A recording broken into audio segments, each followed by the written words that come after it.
Hello everyone, welcome once again in my YouTube channel in AK Career Academy. तो देखिए, अभी हम लोग क्लास 10 के बायोलॉजी को पढ़ रहे हैं, जिसमें आपको यूनिट फर्स्ट का डी पढ़ाया जा रहा है, उत्सर्जन यानी एक्सक्रेशन। और आज की क्लास में इस चैप्टर के जो इंपॉर्टेंट ऑब्जेक्टिव क्वेश्चंस है उसका प्रैक्टिस हम लोग करने वाले हैं। और इसमें अबाउट 20-25 ऑब्जेक्टिव क्वेश्चंस को हम लोग देखेंगे। और देखिए, इसमें जो भी क्वेश्चंस हम लोग देखेंगे, जिस क्वेश्चन में ऑप्शन की आवश्यकता होगी वहाँ ऑप्शन दिया गया है, और जिस क्वेश्चन में ऑप्शन की जरूरत नहीं है उसको विदाउट ऑप्शन ही हम लोग बना लेंगे। तो आइए स्टार्ट करते हैं। देखिए, पहला क्वेश्चन यहाँ पे क्या कह रहा है, इसमें दिया गया है कि हमारे शरीर में निर्मित अपशिष्ट पदार्थों का निष्कासन, यानी अपशिष्ट पदार्थ का मतलब वेस्ट होता है जो हमारे शरीर के लिए उपयोगी नहीं है, जिसका हमारे शरीर में कोई यूज नहीं है। तो वैसे अपशिष्ट पदार्थों को शरीर से बाहर निकालने की जो प्रक्रिया है उसको क्या कहते हैं, तो उस प्रक्रिया को उत्सर्जन कहा जाता है। तो इसका आंसर हो जाएगा उत्सर्जन। 2 नंबर क्वेश्चन में कह रहा है कि शरीर से निष्कासित किए जाने वाले अनावश्यक पदार्थों को क्या कहते हैं, यानी जो अनावश्यक और जहरीला पदार्थ जिसका शरीर से बाहर निष्कासन कर दिया जाता है उसको क्या कहते हैं, तो उसको कहते हैं उत्सर्जी पदार्थ। तो इसका आंसर हो जाएगा उत्सर्जी पदार्थ।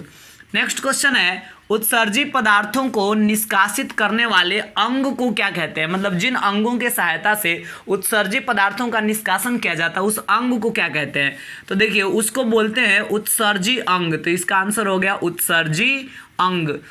नेक्स्ट क्वेश्चन 4 नंबर, पौधों में अपशिष्ट संचित रहते हैं, मतलब जो वेस्ट मटेरियल है, अपशिष्ट पदार्थ, पेड़ पौधों में कहाँ संचित रहते हैं, पत्तियों में, छाल में, कोशिका रिक्तताओं में, और ऑप्शन डी है इनमें से सभी में। तो आपको बता दें कि ये तीनों ही मतलब पौधों के अंगों में अपशिष्ट पदार्थ संचित होकर रहता है। और समय समय पर, जैसे मान लीजिए कि पत्तियों का जब अलगाव होगा, मौसम के अनुसार जब पत्तियां वृक्षों से अलग होती है, वृक्षों से झड़ती है, या फिर हमेशा जब पत्तियां झड़ते रहती है तो उसमें अपशिष्ट पदार्थ एकत्रित होकर रहता है और वो शरीर से बाहर हो जाता है। पेड़ पौधे से छाल भी निकलता है और छाल में अपशिष्ट पदार्थ वो एकत्रित करके रखते हैं, और जब छाल का अलगाव होता है तो अपशिष्ट पदार्थ भी शरीर से बाहर निकल जाते हैं। इस प्रकार पेड़ पौधे जो है कोशिकाओं के मतलब कोशिका रिक्तता जो होता है, मतलब कोशिकाओं के बीच में जो खाली स्थान होता है वहाँ पे पत्तियों में, छाल में, तीनों जगहों पर अपशिष्ट पदार्थ को कलेक्ट करके रखते हैं। नेक्स्ट क्वेश्चन है 5 नंबर, पौधों में जल का निष्कासन किस क्रिया द्वारा होता है। तो हम आपको बताए थे कि पेड़ पौधे प्रकाश संश्लेषण की क्रिया करने के लिए, यानी अपना भोजन बनाने के लिए अपने जड़ से यानी मिट्टी के अंदर से जल को ऑब्जॉर्ब करते हैं, लेकिन उस जल का मात्र 10% भाग यूज हो पाता है, बाकी का 90% भाग वेस्ट के रूप में उसको शरीर से बाहर निकालना पड़ता है। और जल को बाहर निकालने की जो प्रोसेस है उसको वाष्पोत्सर्जन के नाम से जाना जाता है। उसको क्या बोलते हैं, वाष्पोत्सर्जन। ठीक है। नेक्स्ट क्वेश्चन है 6 नंबर, रेजिन और टैनिन किन पौधों के उत्सर्जी पदार्थ है। तो देखिए, एक विशेष प्रकार का पौधा है जो सदाबहार वन में मिलता है, चीड़ प्रजाति के पौधा, मतलब चीड़ प्रजाति के जितने सारे भी पौधे हैं उन पौधों से रेजिन और टैनिन नामक उत्सर्जी पदार्थों को प्राप्त किया जाता है। 7 नंबर कह रहा है कि गोंद और रेजिन ये विशेष रूप से पुराने डॉडट में संचित रहते हैं, मतलब ये कहाँ इकट्ठा होकर रहते हैं। तो आपको हम बता दें, जाइलम उत्तक जो होता है इसी में गोंद और रेजिन ये दोनों उत्सर्जी पदार्थ संचित होकर रहता है। ठीक है। और लगभग प्रत्येक वर्ष, एक वर्ष में तो एक बार जरूर पेड़ पौधे अपने मतलब जाइलम उत्तक को बाहर कर देते हैं, मतलब पेड़ पौधों का जो तना होता है उसके बाहरी भाग में जाइलम उत्तक पाया जाता है और वो अलग हो जाता है, हट जाता है, और नए जाइलम उत्तक का निर्माण होता है। तो जब हम गोंद और रेजिन की बात करते हैं तो जो पुराना जाइलम उत्तक होता है ना उसी के अंदर संचित होकर रहता है, और फिर उसका जब अलगाव होता है तो रेजिन और गोंद वगैरह पदार्थ अलग हो जाता है और फिर नए जाइलम उत्तक का विकास होता है। ठीक है। नेक्स्ट क्वेश्चन क्या कह रहा है 8 नंबर, पौधों में उत्सर्जन सामान्यतः किस क्रिया द्वारा किया जाता है। तो इसका आंसर होगा विसरण द्वारा। पौधों में उत्सर्जन का काम जनरली विसरण के द्वारा ही हो जाता है। 9 नंबर क्वेश्चन देखिए, मनुष्य में कितने वृक्क का मतलब होता है किडनी, कितने वृक्क पाए जाते हैं। तो इसका आंसर होगा एक जोड़ा, 1 पेयर, एक जोड़ा, यानी 2 वृक्क जो है मनुष्य में पाया जाता है। मनुष्य में वृक्क तंत्र डॉट से संबंधित है, यानी जो किडनी सिस्टम है ये किस काम से रिलेटेड है, पोषण से संबंधित है, श्वसन से संबंधित है, परिवहन से, या उत्सर्जन से। तो इसका आंसर होगा डी, यानी मनुष्य में जो वृक्क तंत्र होता है ये उत्सर्जन का काम करता है, यूरिन का उत्सर्जन कराता है, इसलिए ये उत्सर्जन से रिलेटेड है। ठीक है। नेक्स्ट क्वेश्चन है 11 नंबर, अगर किसी कारण से मनुष्य का एक वृक्क यानी एक किडनी कार्य करना बंद कर दे तो उसका क्या परिणाम होगा। ऑप्शन देखिए, उत्सर्जन बंद हो जाएगा। ऐसा नहीं है, उत्सर्जन क्यों बंद होगा, एक वृक्क काम करना बंद किया है तो। ऑप्शन बी है मनुष्य की तुरंत मृत्यु हो जाएगी, ये भी नहीं होता है। ऑप्शन सी, दूसरा वृक्क भी तुरंत नष्ट हो जाएगा, ऐसा भी नहीं होता है। ऑप्शन डी, दूसरे वृक्क से उत्सर्जन का कार्य जारी रहेगा, ये वाला सही है। मतलब वृक्क दो है मनुष्य में, अगर एक वृक्क कार्य करना बंद कर देता है किसी कारण से, फिर भी दूसरे वृक्क से यूरिन का उत्सर्जन जो है वो जारी रहेगा, कंटिन्यू रहेगा। 12 नंबर क्वेश्चन कह रहा, अमोनिया, यूरिया, यूरिक अम्ल, ये सब यूरिन का यानी जो पेशाब होता है उसका ये अवयव है, घटक है, और इसका निर्माण शरीर में किस पदार्थ के विखंडन से होता है ये पूछ रहा है। तो इसका आंसर होगा एमिनो एसिड। हमारे शरीर में एमिनो एसिड होता है और इसी एमिनो एसिड के विखंडन से, एमिनो एसिड के टूटने से इन सारे पदार्थों का निर्माण होता है। 13 नंबर कह रहा, मानव वृक्क का आकार कैसा होता है। तो हम आपको बताए थे सेम के बीज के समान जो है इसका आकार होता है, सेम के बीज के समान।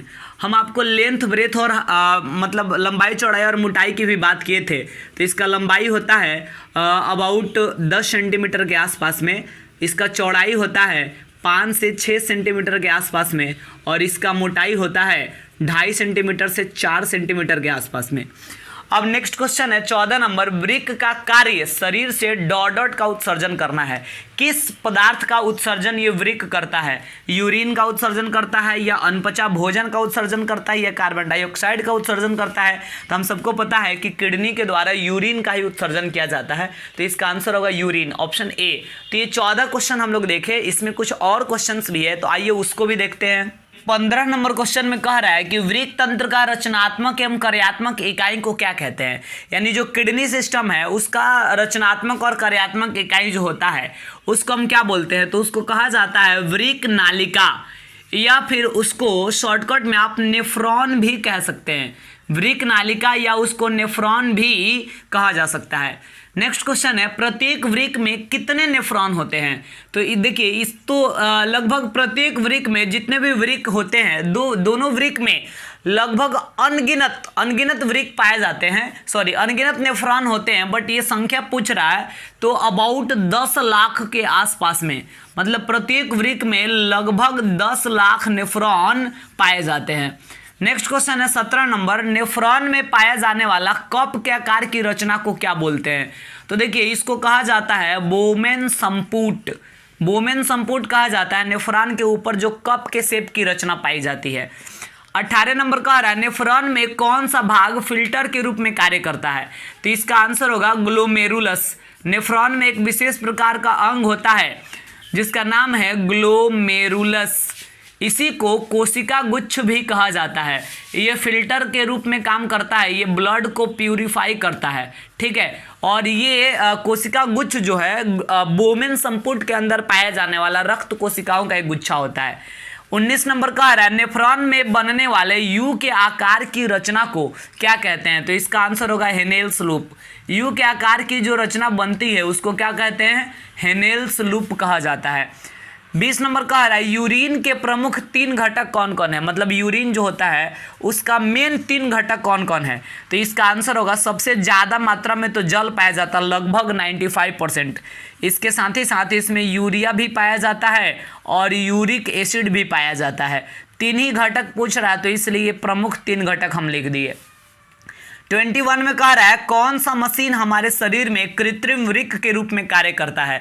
तो एक मशीन है जिसका नाम है हीमोडायलिसिस। तो ये जो हीमोडायलिसिस मशीन है ये हमारे शरीर में कृत्रिम वृक्क के रूप में काम करता है। यानी अगर हमारे शरीर से वृक्क किसी कारणवश नष्ट हो गया है, वृक्क खराब हो गया है जिसके कारण उत्सर्जन का काम बाधित हो रहा है, तो उस वृक्क के जगह पर हीमोडायलिसिस नामक यंत्र का उपयोग किया जा सकता है जो कृत्रिम वृक्क के रूप में कार्य करता है। तो आगे समझ में इसमें इतना ही ऑब्जेक्टिव क्वेश्चन था टोटल जो इम्पोर्टेंट था हम आपको बता दिए। तो इस वीडियो में इतना ही रहने देंगे और अगले वीडियो में 10 क्लास के बायोलॉजी का ही दूसरा चैप्टर स्टार्ट करेंगे। अभी तक हम लोग 4 चैप्टर्स पढ़े हैं जो यूनिट फर्स्ट के अंतर्गत ही आया है। अब इसके बाद यूनिट सेकंड को पढ़ा जाएगा जो है नियंत्रण एवं समन्वय यानी कंट्रोल एंड कोऑर्डिनेशन। इसको अगले वीडियो में हम स्टार्ट करेंगे।